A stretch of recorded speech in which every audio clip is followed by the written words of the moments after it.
ಸಂಜೀವಿನಿ ಕ್ಷೇತ್ರದ ಶನೇಶ್ವರ ಸ್ವಾಮಿ ದೇವಾಲಯದಲ್ಲಿ ಅತಿ ಸಂಭ್ರಮ ಸಡಗರದಿಂದ ವೈಕುಂಠ ಏಕಾದಶಿ ಆಚರಣೆ.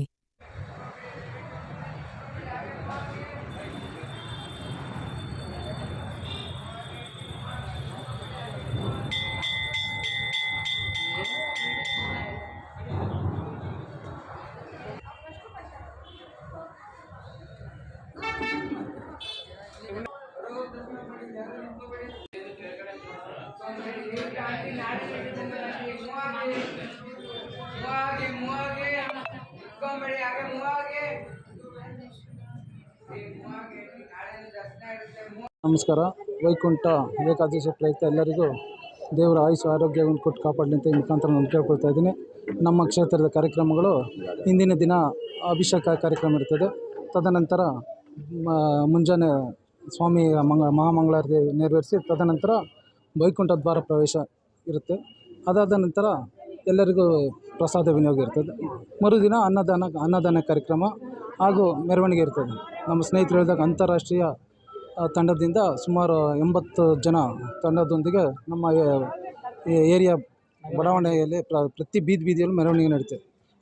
ತದನಂತರ ಶಯನೋತ್ಸವ ಕಾರ್ಯಕ್ರಮ ಇರುತ್ತೆ. ಅದಾದ ನಂತರ ಅಲ್ಲಿಗೆ ಮುಕ್ತಾಯಗೊಳ್ಳುತ್ತೆ. ಸರ್, ಅಲಂಕಾರದ ವಿಷಯ, ಅಲಂಕಾರ ಈ ಸತಿ ವಜ್ರದ ಅಲಂಕಾರ ಇರ್ತದೆ. ವರ್ಷ ಒಂದು ಅಲಂಕಾರ ಇರುತ್ತೆ. ಈ ಸತಿ ವಜ್ರದ ಅಲಂಕಾರ ಮಾಡಿದ್ವಿ, ಭೂದೇವಿ ಶ್ರೀದೇವಿ ಸಮೇತ. ಶನೇಶ್ವರ ಸ್ವಾಮಿಗೆ ಅದೇ ಥರ ಇದಿರುತ್ತೆ, ಅಲಂಕಾರ ಇರ್ತದೆ. ವಿಘ್ನೇಶ್ವರಂಗೂ ಅಲಂಕಾರ ಇರುತ್ತೆ. ಈ ಯಥೇಚ್ಛವಾಗಿ ಜನ ನಮ್ಮಲ್ಲಿ ಈ ಸ್ನೇಹಿತರು ಮತ್ತು ಬಂಧು ಬಳಗ ಸಹಾಯದಿಂದ ಈ ಕಾರ್ಯಕ್ರಮ ಯಶಸ್ವಿಯಾಗಿ ನಡೀತಾ ಇದೆ.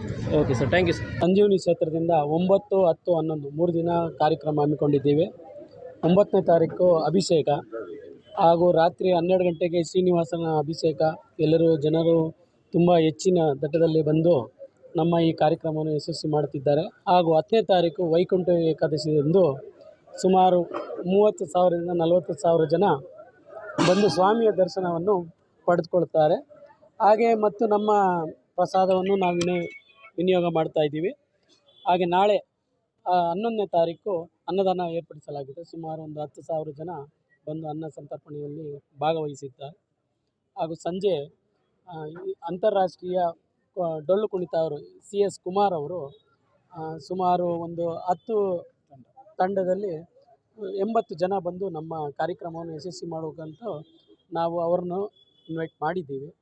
ಎಲ್ಲರೂ ಬಂದು ಭಾಗವಹಿಸಬೇಕಂತ ಕಳಕಳಿಯ ಪ್ರಾರ್ಥನೆ. ಸರ್, ಈಗಿನ ಕಾರ್ಯಕ್ರಮ ಬೆಳಗ್ಗೆ 4:30ಯಿಂದ ಸಂಜೆ 11 ಗಂಟೆವರೆಗೂ ಶ್ರೀ ಸ್ವಾಮಿಯ ದರ್ಶನ ಹಾಗೂ ಪ್ರಸಾದ ವಿತರಣೆ ಹಮ್ಮಿಕೊಂಡಿದ್ದೀವಿ. ಒಂದು 40ರಿಂದ 45,000 ಜನ ನಿರೀಕ್ಷೆಯಲ್ಲಿದೆ. ವ್ಯವಸ್ಥೆ ಎಲ್ಲ ಅವರಿಗೆ ಕೋವಿಡ್ ಪಾಲನೆ ಮಾಡಿ, ಮಾಸ್ಕ್ ಕಡ್ಡಾಯವಾಗಿ ಮಾಡಿ ಅಂತ ಹೇಳ್ತಾ ಇದ್ದೀವಿ. ಹಾಗೂ ನಾವು ಎಲ್ಲ ಅರೇಂಜ್ಮೆಂಟ್ಗಳನ್ನು ಎಲ್ಲ ಒಂದು ಕ್ಯೂ ಮೂಲಕ ಹಾಗೂ ಎಲ್ಲರಿಗೂ ಅಲ್ಲಲ್ಲಿ ನಾವು ಇಲ್ಲಿ ಮಾರ್ಗದರ್ಶಿಯಾಗಿ ನಾವು ನಿಂತಿದ್ದೀವಿ.